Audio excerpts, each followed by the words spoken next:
Dana, what are your thoughts? Have you ever witnessed anything in all your coverage of politics like this before?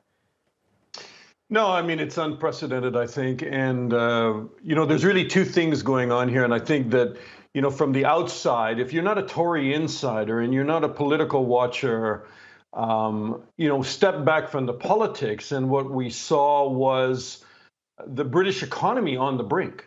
I mean, that's how serious this got. So the infighting and the lack of confidence, and you can't totally separate the two either, but the infighting in the Conservative Party and the complete lack of confidence in Prime Minister Liz Truss, crashed the markets in terms of the British pound, in terms of the mortgage rates, as people's mortgages at this incredible time of inflation suddenly had to step forward and pay another $500 a month for their mortgages, in addition to shouldering, the inability to even heat their homes right now. So when all of this came crashing down around the Truss government, which had barely been in place, I mean, she's been there 44 days, clearly something had to give. And so by moving Jeremy Hunt into the position as Chancellor, one would have thought that they were able to get their oars back in the water, stabilize the markets, which they've done to some degree.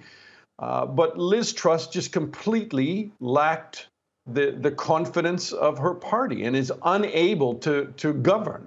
So now you have the Conservatives, after the summer of trying to find a leader, now trying to find a new leader within a week. It's unspeakable politics, really, and one that probably is taking the Conservative Party to the edge of where they may not be able to govern if they don't handle this next week very, very carefully. They know it, because you have the opposition saying, that's it. You've had so much time in government. You've ruined the economy.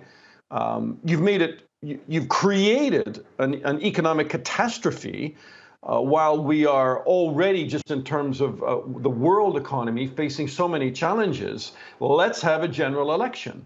And so you'll just keep hearing that drum beaten by the Labour leader, Keir Starmer, in the coming days, as the Conservative Party seems to go about trying to find a new leader and do it very, very quickly.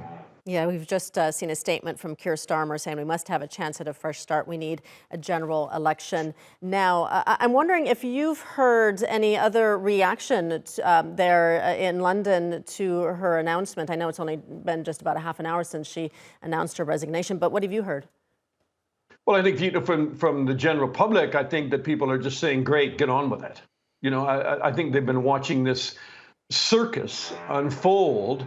And they want some stability in the country, economic stability. They want to hear some economic plan to make their situations better. And within the Conservative Party, too, there is just relief today that this could have gone on longer and longer. I mean, what Liz Truss is like minus 70 in the polls. I think that, I was just listening to another commentator suggested, she could compete with President Putin for popularity in the West right now. I mean, so they had to come to grips with this. And I think what was really important in this ballet inside number 10 Downing Street today is that Jeremy Hunt, the Chancellor, remains as Chancellor. He will be able to bring forward this new economic, budget on Halloween, trick or treat on October the 31st. So that is very, very important that he remains in place so that the markets don't react very, very negatively to what's happening. I haven't seen the latest on the British pound just now or the markets. I can't imagine that they're overly happy right now. And there will be some negative reaction, but at least Hunt is remaining in place. He's saying that he is not going to seek the premiership. He's not going to try to become the prime minister.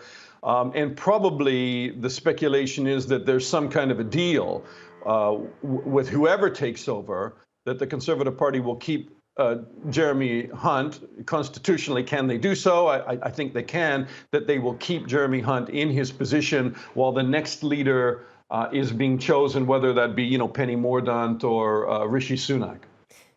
Do you have any favorites, any thoughts on who would be most likely to replace her? Well, I think, Rishi Sunak is a known commodity. who will not be seen as somebody reckless at a time when the economy here needs velvet gloves. If he is willing to work with Jeremy Hunt, then the two of them will be seen probably as, as steadfast, concrete, stable leadership people. And then Penny Mordaunt at the same time, maybe a little less on the policy side, but she's very good on her feet in the House of Commons. She's able to push back on the opposition and score points in the question period, which are all important in politics here. But I think whatever they do now, it's got to be better than watching this painful day after day Liz Truss, Prime Minister Truss, who has just every time she has spoken, it's painful, it's agonizing to watch. She just wasn't able to fill the shoes of the Prime Minister. Yeah, and you really could tell when she was speaking that you're right. She just had that look on her face where I think she knew that her days or maybe hours were numbered. How much of a challenge is it going to be for whoever succeeds her to unite the party? I think it's, given what people in the Conservative Party say, is that this leadership contest was nasty.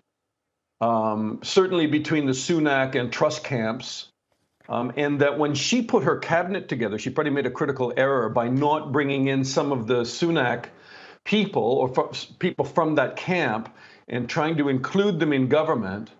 And so it is painfully, deeply divided, that party.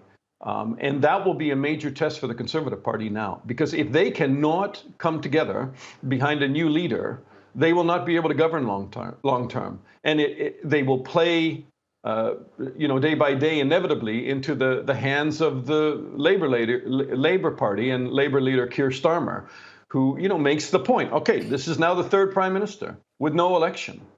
The British people have a right to go to the polls and have a vote and choose a government that they think is right for these times. And, as you and I have already said, we'll hear more and more about that. I think that the Conservatives must be sitting back, though, watching the replacement of their leader, understanding that if they don't do it right this time, they're out. All those Conservative MPs know that they will be out of a job soon, and they will be joining many of the British people who are on unemployment lines right now. And that they have got to show that this party can mend itself and be united, especially on economic policy, and get people the lifeline and the help that they need going forward. And how do they do that after all of these economic cuts that Truss tried to make, Prime Minister Truss tried to make, plunge the markets into chaos?